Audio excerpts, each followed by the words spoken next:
Saudara-saudara kaum muslimin rahimakumullah. Yang kedua, memang kurangnya minat orang untuk belajar agama. Pendidikan agama di mata umat Islam anak tiri. Orang tua muslim tidak bangga memasukkan anaknya ke madrasah, ke pondok-pondok pesantren, atau ke sekolah-sekolah yang bernafaskan agama. Nasib madrasah, pesantren, anak tiri. Kadang-kadang yang lebih parah, pesantren dianggap penampungan anak nakal. Kalau anaknya udah sangar, tukang berantem, sudah kirim ke pondok saja kali jadi baik.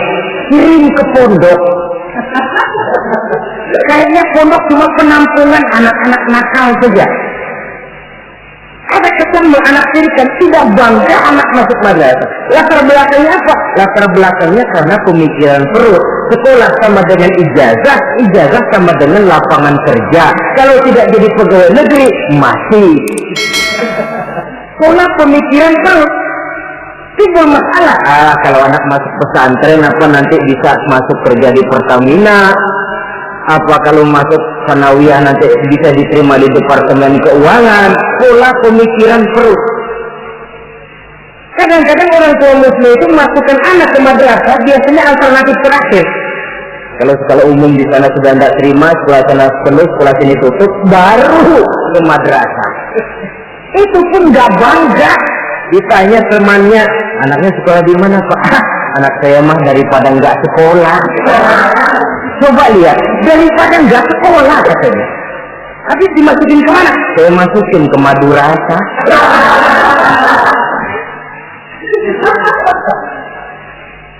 Padahal satu hadis Nabi pernah memberikan gambaran. Inna Allah la yaqbidul ilma intiza'an yantazi'uhu min suduril ibad, walakin yaqbidul ilma biqabdil ulama. Allah subhanahu wa ta'ala menarik ilmu pengetahuan tidak dengan mencabutnya dari hati seorang hamba, tapi Allah menarik ilmu pengetahuan dengan jalan mewafatkan ulama. Dan kenyataan mengajarkan kalau lurah mati, hari ini dia mati, besok naik gantinya. Camat meninggal, lusa dilantik gantinya. Jenderal wafat, minggu depan naik gantinya. Tapi kalau sudah kiai wafat, ulama meninggal, 5, 10, 15, 20 tahun yang akan datang, belum tentu akan muncul gantinya. Saudara-saudara kaum muslimin rahimakumullah. Dua penyebab ini yang menyebabkan langkahnya ulama. Di antara yang langka itu pun lebih langka lagi yang teguh dan kuat memegang warisan. Oleh karenanya kita mempunyai pengharapan yang besar. Apalagi seorang ulama tidak mutlak harus muncul dari pondok pesantren. Mungkin saja dari perguruan tinggi umum yang diimbangi dengan mengaji, mendalami kitab-kitab agama dari ulama-ulama terkemuka, hingga dia bisa memadukan antara kemampuan intelektualnya dengan bimbingan keagamaan, berpadu nur ilahi dengan kemajuan sains, menjadi teknokrat yang berjiwa agama dan berilmu agama. Saudara-saudara kaum muslimin rahimakumullah, sama saja saudara punya gelas satu losin, 2 hari sekali pecah satu, lama-lama kan habis. Saudara tidak usah bingung kalau pabriknya mesti terus bikin gelas. Sebaliknya, saudara punya gelas satu gudang, 1 hari sekali pecah satu, lama-lama habis kan. Pabriknya sudah kadang berhenti bikin gelas. Begitu gelas saudara habis, pabriknya berhenti bikin gelas. Kira-kira di mana kita minum? Bisa pakai tangan, bisa dibatok, bisa pakai daun lah. Ulama wafat, kita sedih, tapi tidak usah bingung kalau pabrik yang bikin ulama itu masih jalan terus. Apakah itu majelis taklim, pondok-pondok pesantren, pembinaan keagamaan secara intensif, karena memang makin ke depan tantangan ini makin tidak ringan. Diperlukan ulama-ulama yang tangguh menjawab tantangan zamannya, karena menyampaikan Islam berarti memberikan jawaban Islam terhadap masalah-masalah kehidupan. Saudara-saudara kaum muslimin rahimakumullah. Sebuah riwayat ingin saya sampaikan menutup uraian yang singkat ini.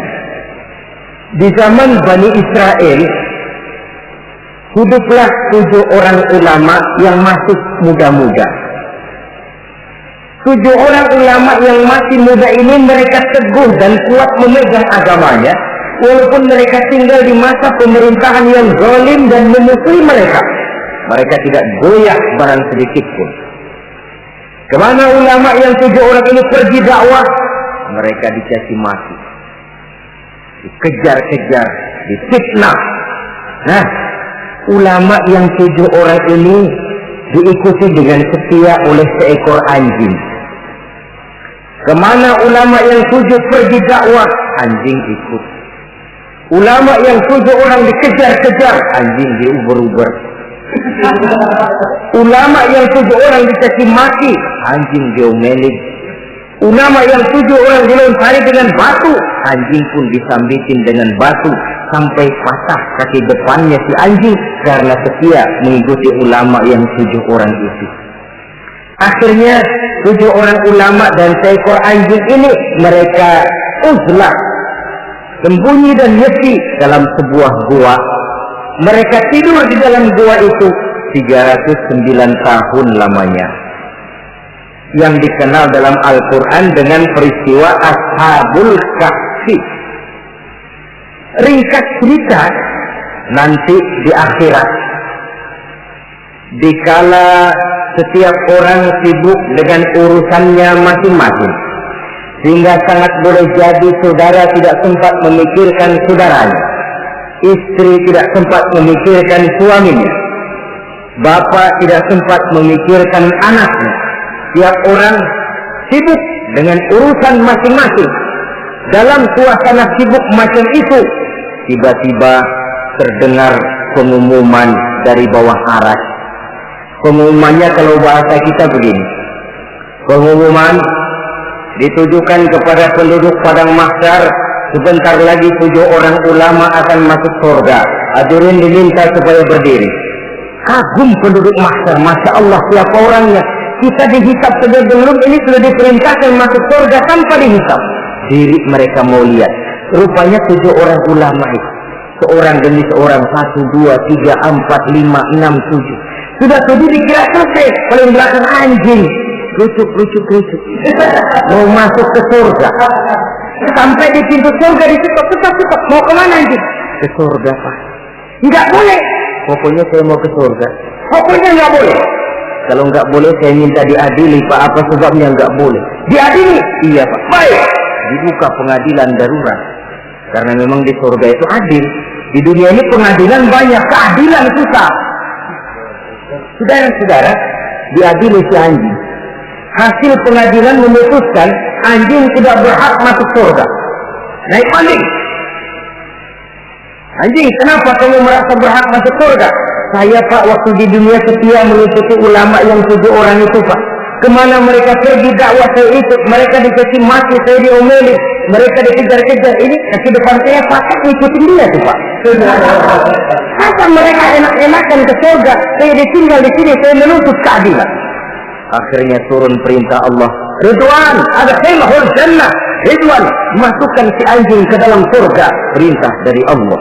Jadi di antara binatang yang masuk surga itu nanti, selain ontaknya Nabi Soleh, semutnya Nabi Sulaiman, hudhudnya Sulaiman, termasuk anjingnya Ashabul Kahfi.